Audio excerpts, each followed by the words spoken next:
स्वागत है आप सभी का साप्ताहिक राशिफल में। वीकली राशिफल क्या कहते हैं आपके सितारे 28 जुलाई से लेकर और 3 अगस्त तक, यानी जुलाई खत्म हो रहा है और अगस्त स्टार्ट हो रहा है, तो ये वीक आपके लिए क्या क्या लेकर आता है ये हम देखते हैं। जब भी हम साप्ताहिक राशिफल की बात करते हैं तो चंद्रमा की स्थिति बहुत महत्वपूर्ण होती है। चंद्रमा इस पूरे ही हफ्ते सिंह में रहेंगे, कन्या में रहेंगे, तुला में रहेंगे और आखिर में वृश्चिक में रहेंगे। इसके साथ एक और बड़ा परिवर्तन होगा कि अंगारक योग यानी मंगल और केतु की जो युति है वो भी इस हफ्ते 28 जुलाई को समाप्त होगी और बहुत जो हम कहेंगे लोगों को परेशान किया हुआ था वो समाप्त होगी। अग्नि तत्व की कमी आएगी और आप सभी के जीवन में मंगल के इस परिवर्तन का, मंगल जो कन्या में जा रहे हैं, क्या प्रभाव पड़ेगा आइए हम देखते हैं। इस वीडियो में हम बात करेंगे कन्या राशि और कन्या लगन के लिए ये वीक कैसा रहने वाला है 28 जुलाई से लेकर और 3 अगस्त तक, यानी लास्ट का जो हफ्ता है जुलाई का और जो अगस्त की स्टार्टिंग है वो आपके लिए क्या लेके आएगा ये हम देखेंगे। इसके साथ ही जब भी हम साप्ताहिक राशिफल की बात करते हैं तो चंद्रमा बहुत ज्यादा इंपॉर्टेंट हो जाता है। चंद्रमा इस पूरे ही वीक सबसे पहले सिंह में रहेगा, फिर कन्या में, फिर तुला में और वृश्चिक में। अगर हम आपके लिए देखें यानी कन्या राशि के लिए, तो जो वीक की स्टार्टिंग है वो चंद्रमा आपके त्रिक भाव में रहेंगे और 12वें घर में रहने वाले हैं। यानी जब भी चंद्रमा चौथे, 8वें, 12वें घर में होते हैं तो बहुत ज्यादा अच्छे फल नहीं देते। तो ऐसी स्थिति में जब हफ्ते की शुरुआत हो तो आपको ध्यान रखना है और कोई भी मेजर डिसीजन नहीं लेना और अपने स्वास्थ्य का भी ध्यान रखना है। साथ साथ किन चीजों का ध्यान रखना है हम आगे बताएंगे। तो यानी जो 28 तारीख है वहां चंद्रमा आपके कमजोर हैं, लगभग 28 और 29 तक, तो कोई भी इंपॉर्टेंट कार्य ना करें। और इस वीक में एक और विशेष चीज होगी कि मंगल जो है आपके स्वयं की राशि में ही आएंगे। मंगल सिंह में से निकलकर और कन्या राशि में प्रवेश करेंगे, तो ये आपको थोड़ा सा मजबूत बनाएंगे। और क्या क्या करेंगे ये हम देखेंगे। नहीं पता आपको कि आपकी राशि कौन सी है तो आप अपने चंद्रमा की स्थिति अपनी कुंडली में देखें। जहां चंद्रमा बैठे हैं वहां नंबर 6 लिखा है, तो आपकी जो राशि है वो कन्या है और फर्स्ट हाउस में जब 6 नंबर है तो जो आपकी लगन है वो कन्या है। यानी आप अपनी चंद्र राशि और जन्म राशि से रिलेट करके इसको देख सकते हैं। देखिए, फर्स्ट हाउस में मंगल है, आपके 10th हाउस में शुक्र गुरु हैं, 7th में शनि है और आपके 6ठे घर में राहु है। आपके 11वें जो लाभ भाव है वहां बुध, सूर्य का बुध आदित्य योग बना हुआ है और केतु आपके 12वें भाव में है। तो इन सब चीजों का क्या प्रभाव पड़ेगा ये हम देखेंगे। साथ ही साथ मंगल और शनि एक दूसरे के सामने दृष्टि दे रहे हैं, सप्तम दृष्टि, सम सप्तक हो चुके हैं, यानी एक दूसरे को देख रहे हैं। तो इससे भी मंगल और शनि का एक दूसरे को दृष्टि देना ज्यादा अच्छा नहीं माना जाता, थोड़ा चिड़चिड़ा कर देता है, व्यक्ति को क्रोध सा दिला देता है। तो इस चीज का भी ध्यान रखना है। आपके स्वास्थ्य की बात करें अगर हम, तो देखिए राहु 6ठे भाव में है, केतु आपके 12th हाउस में। तो ऐसे में हम कहेंगे कि एक तो देखिए वजन आपका जरूर इन दिनों बढ़ रहा होगा, ना सिर्फ इस हफ्ते की अगर हम बात करें तो यहाँ पर आपको एक तो कोलेस्ट्रॉल का ध्यान रखना है, कोलेस्ट्रॉल थोड़ा बढ़ सकता है और खाने पीने में भी हल्का खाना है, इंडाइजेशन की प्रॉब्लम हो सकती है और कहीं ना कहीं मंगल का यहाँ होना आपके बीपी को भी ट्रिगर कर सकता है। तो बीपी का ध्यान रखें, खाने पीने का ध्यान रखें। इसके अतिरिक्त आप पे ना जो हम कहेंगे शनि की ढैया है ना 7.5 है। तो ओवरऑल अगर हम इस वीक की आपके लिए हेल्थ की बात करें तो मेजर आपको अपने ब्लड प्रेशर का बहुत ज्यादा ध्यान रखना है। ये जो वीडियो हम बनाते हैं ट्रांजिट के आधार पर बनाते हैं, इसे आप जरूर रिलेट करें, लेकिन इसके साथ आपको अपनी कुंडली को भी देखना आवश्यक है क्योंकि वहां ग्रहों की स्थिति कैसी है वो भी बहुत कुछ बताता है। तो स्वास्थ्य का इस तरीके से ध्यान रखना है। नेक्स्ट हम बात करेंगे आपकी लव लाइफ के बारे में। देखिए, जब भी लव लाइफ की बात करते हैं तो काल पुरुष की कुंडली के 5म हाउस को देखते हैं। आपके खुद की लगन में यानी खुद के उसमें मंगल हैं, बुध आपके लाभ भाव में है। तो बुध यानी जो आप स्वयं हैं, बुध हैं, सूर्य हैं और यहाँ आपके शनि है। तो लव लाइफ यहाँ पर ठीक नजर आ रही है, लेकिन थोड़ा सा क्रोधी स्वभाव किसी एक ना एक का रह सकता है। ज्यादातर हो सकता है कि जो आपके पार्टनर हैं उनका स्वभाव, क्योंकि सूर्य की दृष्टि है यहाँ पर, हालांकि बुध की भी है, तो आपके जो लव लाइफ है यहाँ पर अच्छी नजर आ रही है। बस थोड़ा सा फायर एलिमेंट है इसलिए क्रोधी स्वभाव रह सकता है। तो आर्ग्यूमेंट्स में ना जाएं, ध्यान रखें। और विशेषकर जब हफ्ता स्टार्ट होगा, शुरू होगा, उस समय आपको सबसे ज्यादा ध्यान रखने की जरूरत है। इसके साथ ही हम यहाँ बात करेंगे आपकी मैरिड लाइफ की। देखिए, मैरिड लाइफ के लिए अगर इस वीक की बात करें तो हमने बताया मंगल और शनि दोनों आमने सामने हैं, तो वैवाहिक जीवन में आपको ध्यान रख के चलना है, आर्ग्यूमेंट्स को अवॉइड करना है। क्योंकि देखिए, मंगल का यहाँ होना मांगलिक तो बनाता है, शनि का भी यहाँ होना मैरिज में छोटी छोटी बातों पर वाद विवाद हो जाना, लड़ाई हो जाना, एक दूसरे पे शक करना, क्रोधी स्वभाव यहाँ पर रह सकता है दोनों का ही, क्योंकि मंगल शनि की जो दृष्टियां हैं वो आपके वैवाहिक जीवन के लिए बहुत ज्यादा अच्छी नहीं है। हालांकि देखिए शुक्र और गुरु आपके सुख भाव घर को देख रहे हैं, तो ऐसे में कहीं ना कहीं चीजें संभालेंगे शुक्र और गुरु।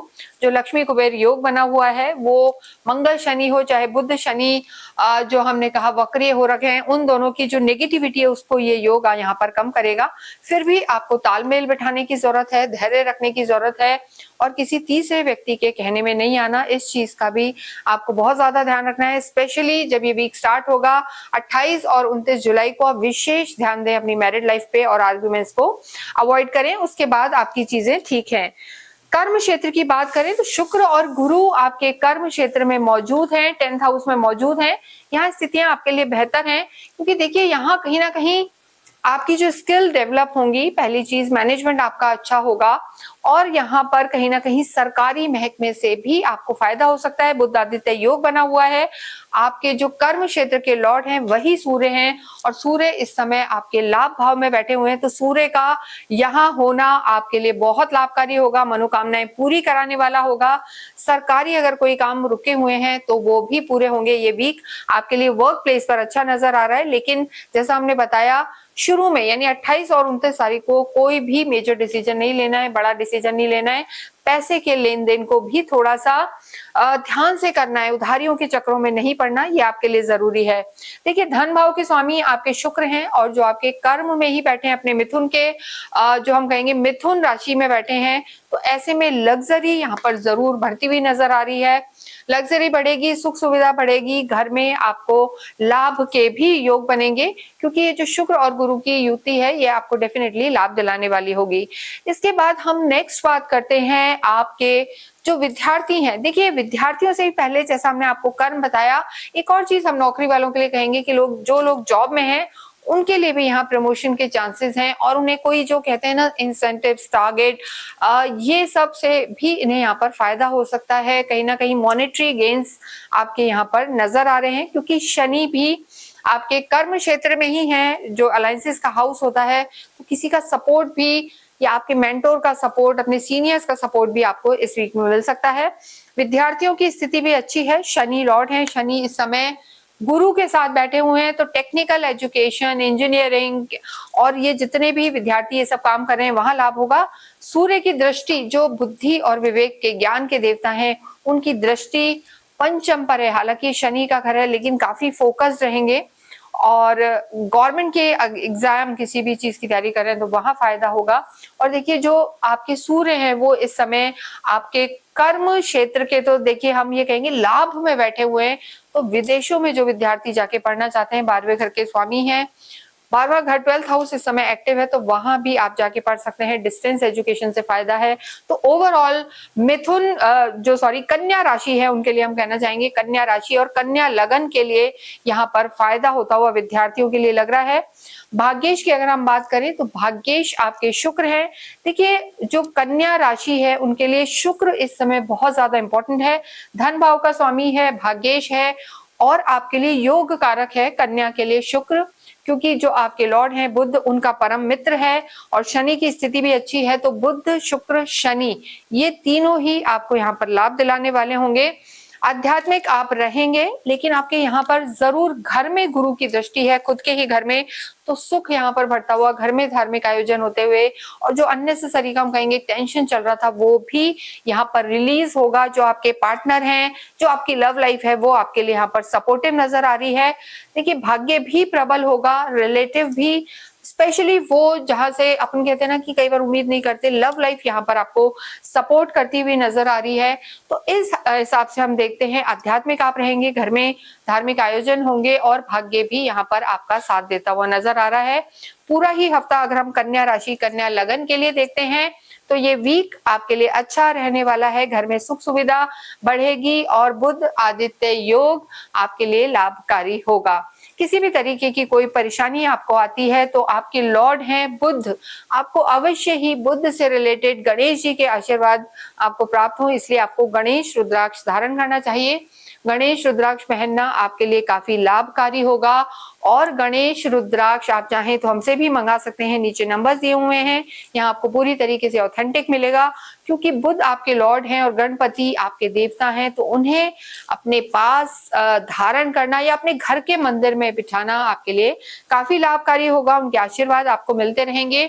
इसके साथ आप अपनी कुल देवी की भी आराधना करें और आप अवश्य ही शुक्रवार के दिन छोटे छोटी कन्याओं को कुछ भी मीठा प्रसाद बांटें और दुर्गा कवच का पाठ करें, तो इससे आपके भाग्य को भी बल मिलेगा। इसके साथ किसी इंपॉर्टेंट काम से जाएं तो जो हरी सौंफ होती है वो खा के जाएं और ब्लैक ब्लू कपड़े अवॉइड करें और ग्रीन ज्यादा यूज करें। तो ये था कन्या राशि, कन्या लगन के लिए राशिफल। इसके अतिरिक्त अगर आपकी कोई क्वेरी है तो आप हमसे संपर्क कर सकते हैं और जाते जाते कमेंट बॉक्स में आप अवश्य ही ओम बुम बुद्धाय नमः लिखें।